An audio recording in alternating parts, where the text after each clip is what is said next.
Imagine a time when the movies were searching for something new. Not just another familiar face, not just a voice the audience could recognize, but something bigger. Something unforgettable. That's where Esther Williams enters the story. Before Hollywood lights ever found her, she was already extraordinary. A championship swimmer, disciplined, focused, completely at home in the water. You can almost picture it, right? The quiet beneath the surface, the steady rhythm of each stroke, the strength it takes to glide forward with purpose. That wasn't performance. That was her foundation. And then everything changed. When Metro-Goldwyn-Mayer, MGM, discovered her, they didn't just see a new actress. They saw an opportunity to create something cinema had never experienced before. Not just films, but spectacles. Entire dreamlike worlds built around water, movement, and light. And just like that, a new genre was born, the aquamusical. Massive pools transformed into shimmering stages, synchronized swimmers moving like living choreography, cameras capturing moments that felt almost surreal.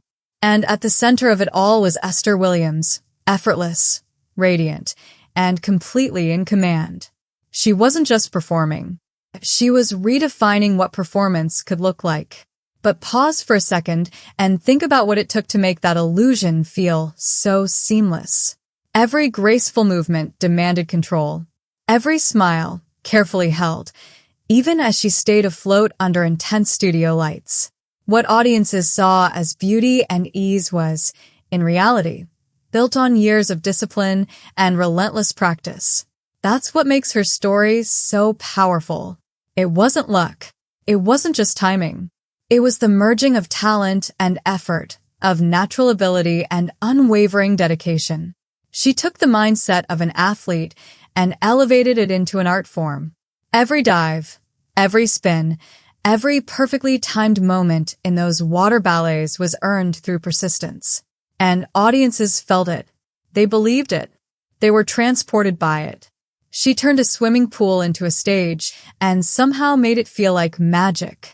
But what truly defines her legacy isn't just what she accomplished in front of the camera.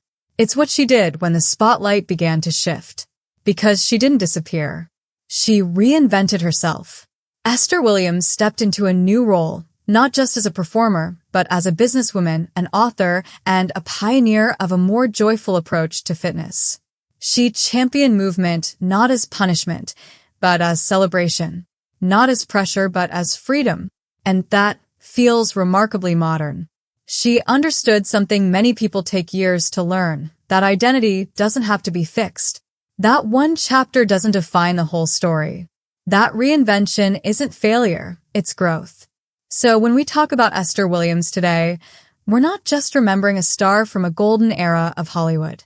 We're recognizing a blueprint for lasting success.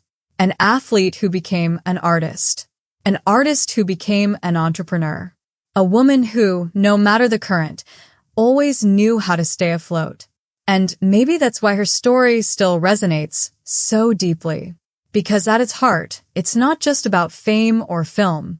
It's about resilience, about courage, about embracing change without losing who you are.